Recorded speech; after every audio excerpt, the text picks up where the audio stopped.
Hey guys, welcome back.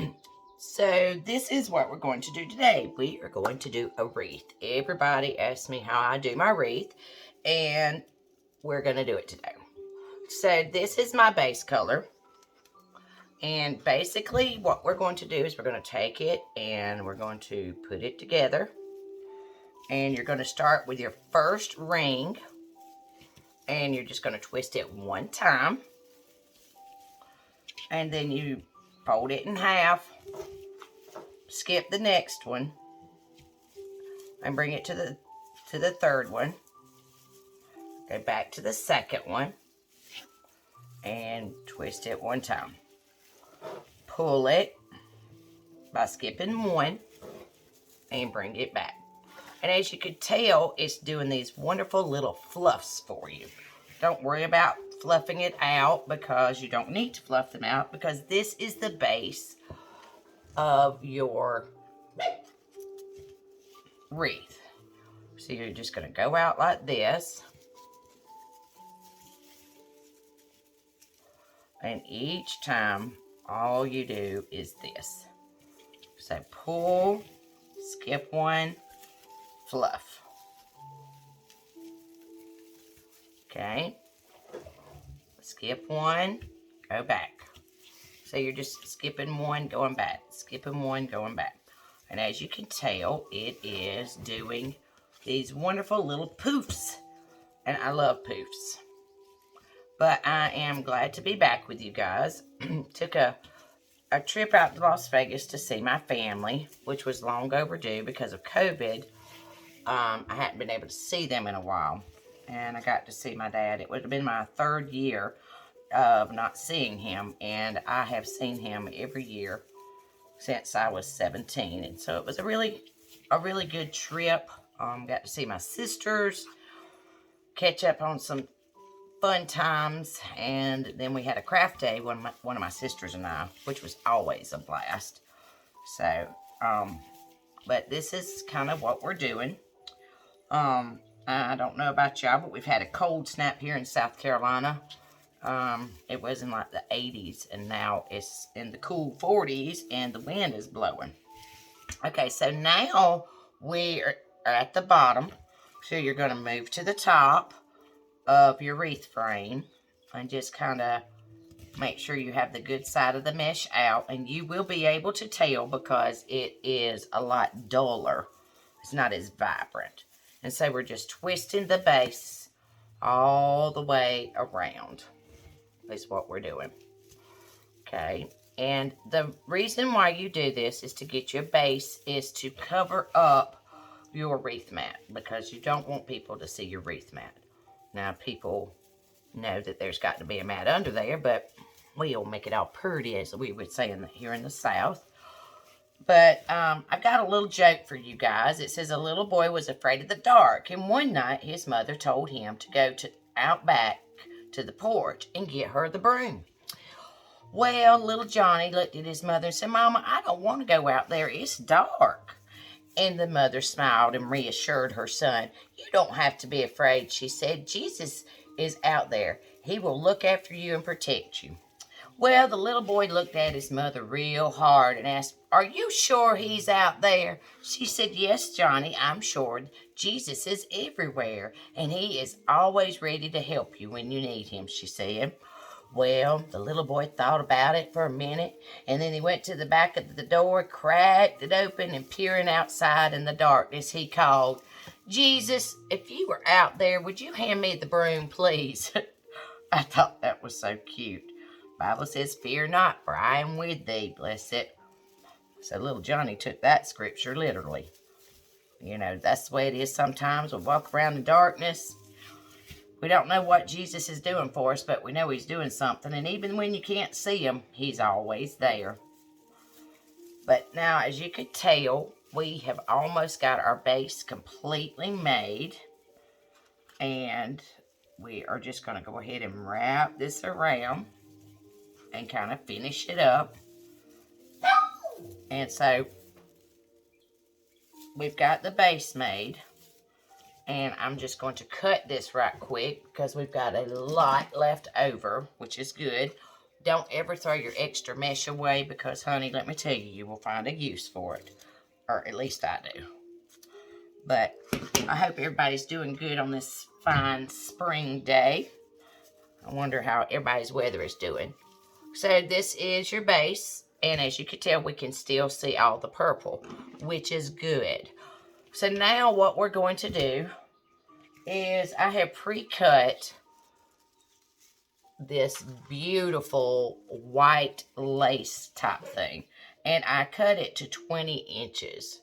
This is a Fisker mat. You can get these at Hobby Lobby. You can get them at Michael's. You can get them off a craft outlet.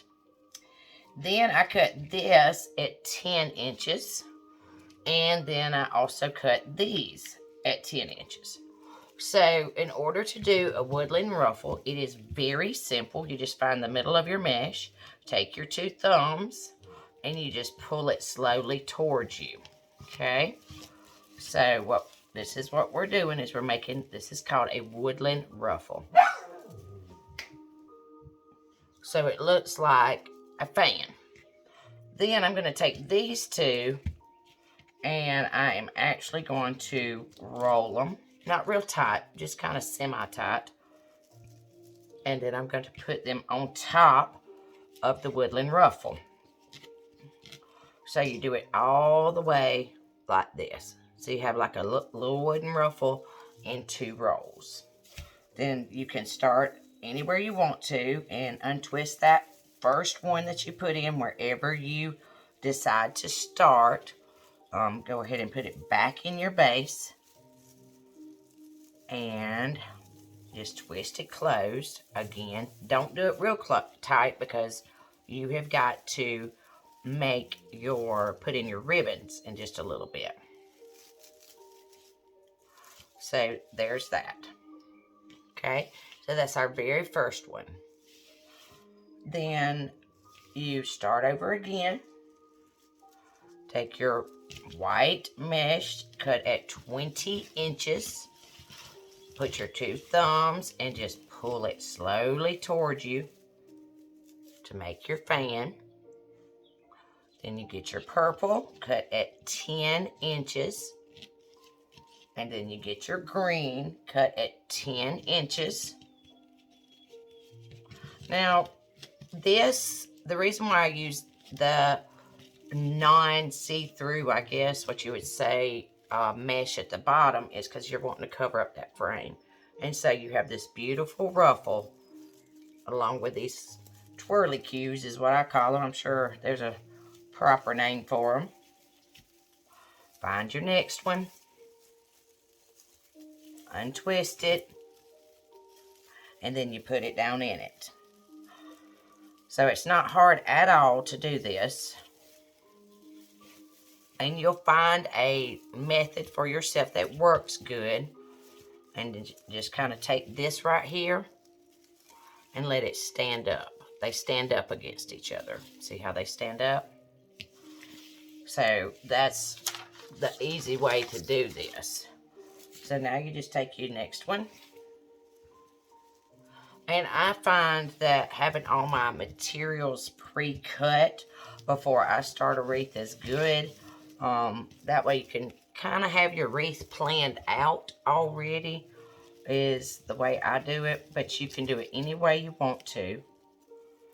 But I like having it kind of pre-planned a little bit. And you just hold it like that. Roll it. Put it on top. Put it on top. Okay. And we're just going to go all the way around this wreath. I'm self-taught. I've never been to any classes or, you know, anything like that. So I know that anybody can do this. YouTube is very helpful. There's tons of videos out there showing you how to do different cuts, different methods of doing your wreaths. And there is no way that is wrong because each wreath, just like us, is unique and special. So just go at it, and I promise you, you will get better and better as the time goes by. And you'll get more creative, and you'll get braver too. So, but, you know, speaking of being brave, it says there was an elderly woman that she did her shopping, and upon returning to her car, she found 4 males in the act of leaving with her vehicle. Well, she dropped her shopping bags and drew a handgun and proceeded to scream at the top of her lungs, "I have a car, I've got a gun, and you are in my car, and I need you to get out." Well, the 4 men didn't wait for a second. They got out and ran like mad. The woman, somewhat shaken, then proceeded to load her shopping bags into the back of the car in the driver's seat. And she was so shaken, she could not get the key in the ignition. Well, she tried and then realized why. It was for the same reason. She was wondering why there was a football, a frisbee, and 2 packs of Dr. Peppers on the front seat. A few minutes later, she found her car, bless her heart, 4 or 5 spaces down, and she loaded her bags into the car, and she drove to the police station to tell them what she had done. The sergeant to whom she told the story could not stop laughing. He pointed to the other end of the counter where there were 4 men reporting a carjacking by a mad elderly woman described as less than 5 feet tall, glasses, curly hair, and carrying a large handgun. No charges was filed. The moral of this story is, if you're going to have a senior moment, you might as well make it count. Honey, I could see myself doing something like that. So this is what we've got thus far. And you can see that the brown kind of peeks out, and it's just coming together so beautifully. But anyway, so I have been doing some decoupage projects, and I thought about showing you guys some of those later on, because I just love trying new things. And there's so much in the craft world that you can, start to do. But next week we are going to show you how to make a famous glitter cup, because everybody is all about the glitter cups. So I thought I would show y'all how to do that. Kind of like being a master of all and a jack of all trades and a master of none. So that's what we're going to do next week. And, Easter is coming up. I'm sure everybody's got big plans for it. I know I do. We, at our church this Sunday, we go to a little country church. And everybody's going to bring sides, and we're going to grill out and have hamburgers and hot dogs. And then after that, we're going to hunt some Easter eggs with all the children, which I'm so excited about. But, you have to do things as a family. And to me, a church family is part of your extended family. And if you do it just right, and you go to the churches just right, you'll find that they become part of your family. That's why the Lord says we're all one in Christ. And that is so true. I hope that you found a church that you can call them up and tell them, hey, I'm having a bad day, or I need you to help me with this. Because in this great big old world, we sometimes need extra people in our lives. And God just seems to put them in there just in time. He's right on time, even with your friends.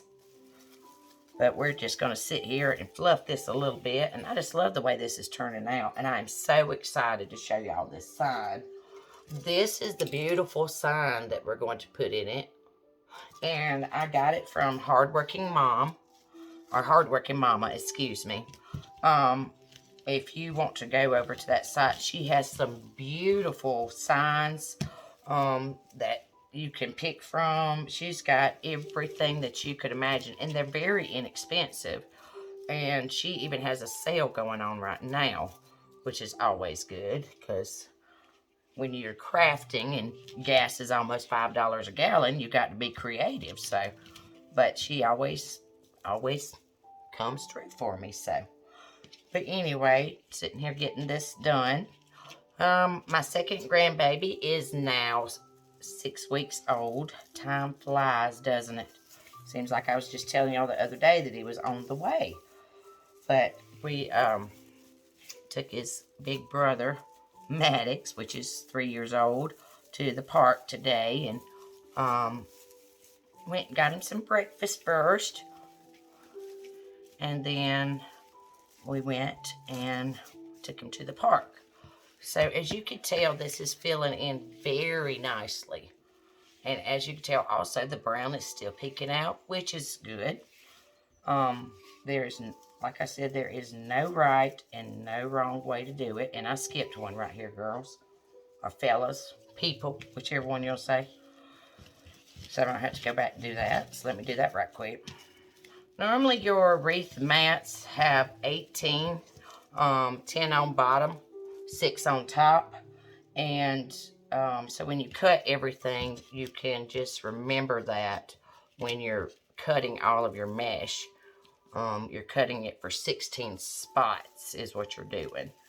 So that kind of helps you know what you're going to do. I get my wreath bases from Craft Outlet. I also get them from Deco Exchange, and I also get them from Hardworking Mama. So that's another place that you can, get them from. But now we got that one back on there. So let's go back. Let's get back on track. But again, I cut the wreath this at 20 inches for your woodland ruffle. And then the rolls that we're putting in is cut at 10 inches. And you want to use your denser deco mesh for the bottom, okay? Because you do want to cover up that base. And you do want to be able to cover up the wires is your goal for doing that. Because I just don't think when you put it on the door, you should be able to see the wires, is my philosophy. And you're thinking, well, my door is just going to smash this. That's why you put your command hook on the outside of your storm door, and you can actually hang your wreaths on the outside of your door. So that, if that helps you ladies, any way, shape, or form. We've got spring coming up, and it is upon us. I'm sure a lot of you have already started with your spring decorations and got the house decorated and all that good fun stuff. I'm one of those people that change stuff for every season. I just love different seasons because they all have different blessings inside of them. Sometimes you just have to appreciate the small things, But when we get this done, you will be pleasantly surprised at how this turned out.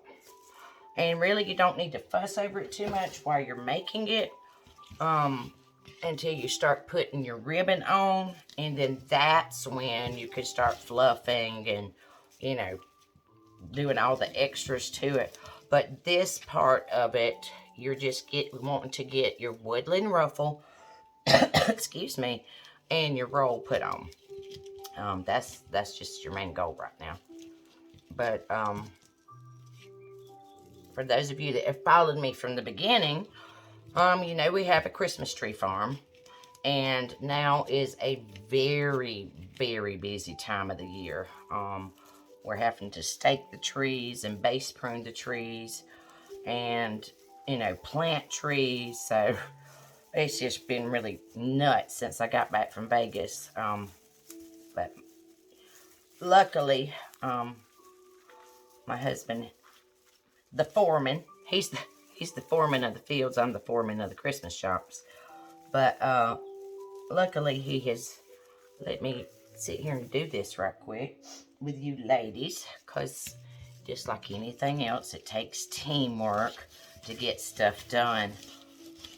And if you've got a good husband, you need to thank the Lord. Or if you've got a good wife, you need to thank the Lord, because it is a blessing to have a spouse that will entertain your imagination and be part of your dreams and helping them come true. And, you know, when I started doing these YouTube videos, I wanted it to be a way to teach people about crafts with a little bit of Jesus. And so that's my main goal, is to share my love for Jesus and to share my love for crafts. But I would like to tell everyone that has been a support to me, it is a blessing, for those of you that have believed in me all these years. You know, a lot of times people don't have anybody to believe in them and to encourage them. And I have been very blessed in having people to encourage me and to step out on faith. And you know, that's the way it is in life. Sometimes you have a dream and you're just so scared of stepping out on faith and, you know, trying to make your dreams come true. And it's like this. The way I look at it is, everybody has a dream, and without your dreams, you would just die. And, you know, every dream that you have does not mean it's going to come true. But without our dreams, we are nothing. And so if you have a dream, or if you have a goal in mind, and you want to do it, but you're just so scared to do it, you're scared of failure. Well, it's like this. The way I look at it is, failure is not your final destination. It is just a pit stop on the way to success and to making that dream come true. And I thank the Lord that He has given me a dream to do crafts. I have met some extraordinary women through this journey. I think my customers think that I'm a blessing to them, but they don't know it. They're a blessing to me. Just to be able to get to know your customers, and that's what's so wonderful about a small business, is the fact that, you know, you get to meet people, you get to talk to people, you get to listen to people. And I don't want to ever become so big that I won't have time to talk to the people that help make me a success. Jesus makes the way, but He puts people in your path to help you with those dreams, I believe. So I just wanted to let y'all know that. If there's something that you've been wanting to do and you're just scared to do it, pray about it and just step out on faith. You know, that's all you can do. And if you fail, that's fine, you failed. But at least you'll have the satisfaction of knowing that you tried. So we are almost at the end of putting all of our baselines on, which I'm so excited about. Hold on just a second, ladies. I dropped something.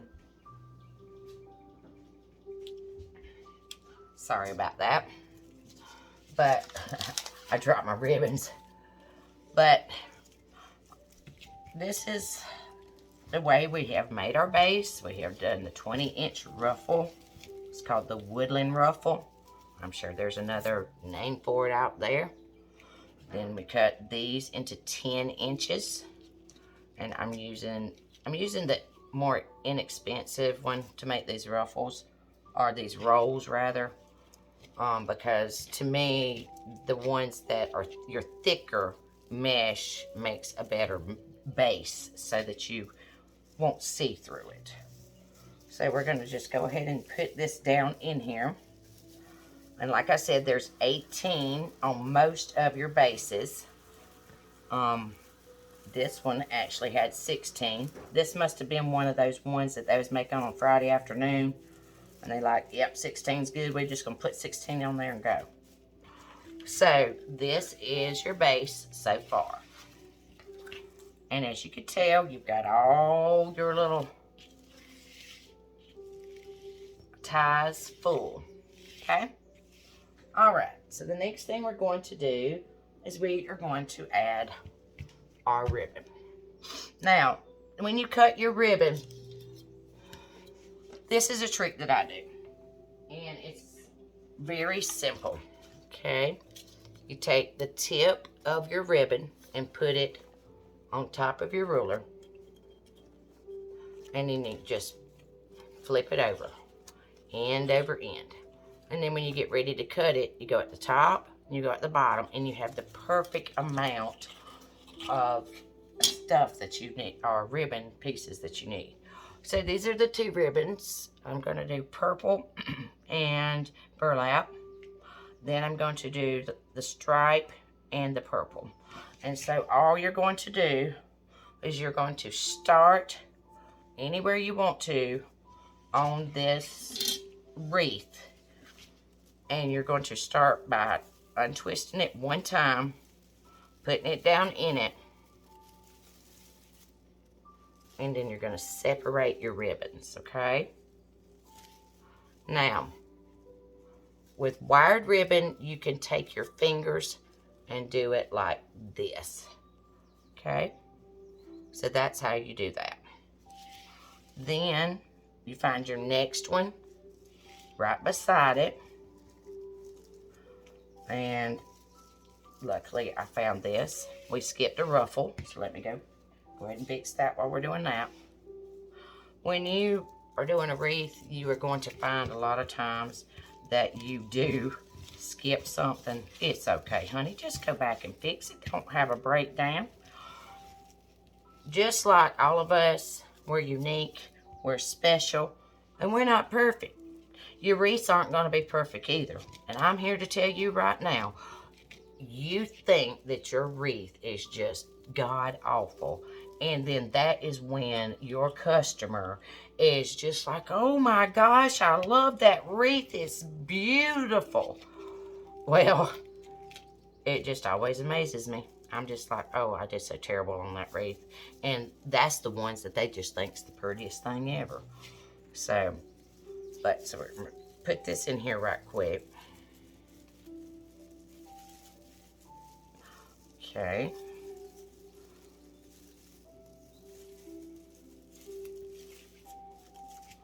All right, now.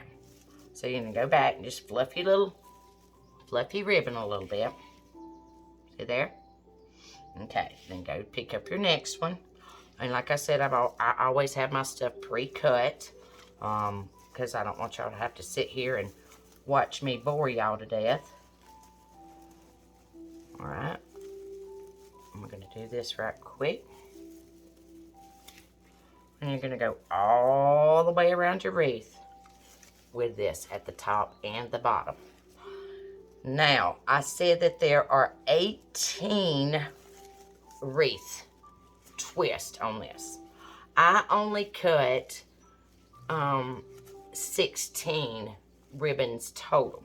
The reason why I do that is because when you go to put your bow on, it is going to cover some of your ties.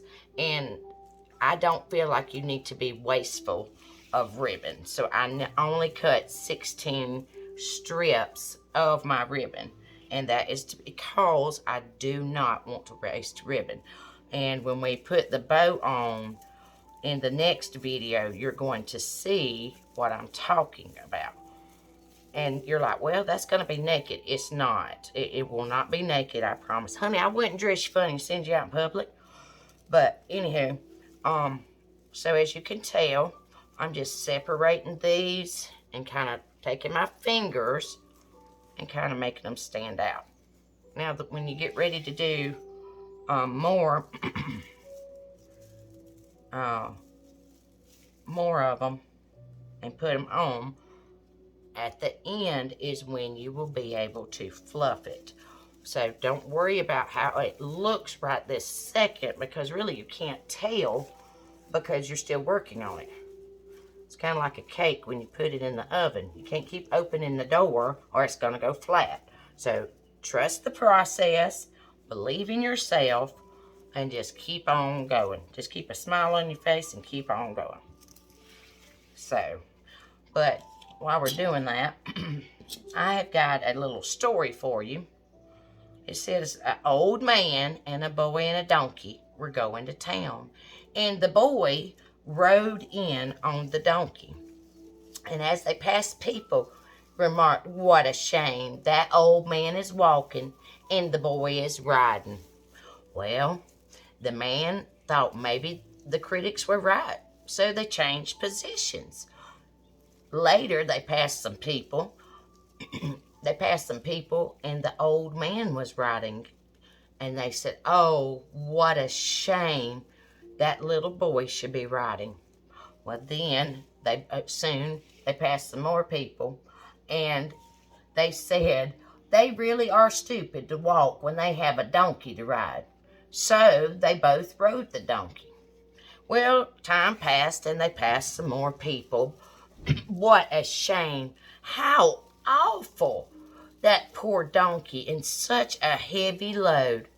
The old man and the boy figured they were probably right. So they decided to carry the donkey. Well, soon they came to cross a bridge and they lost their grip on the donkey and it fell into the river and swam away.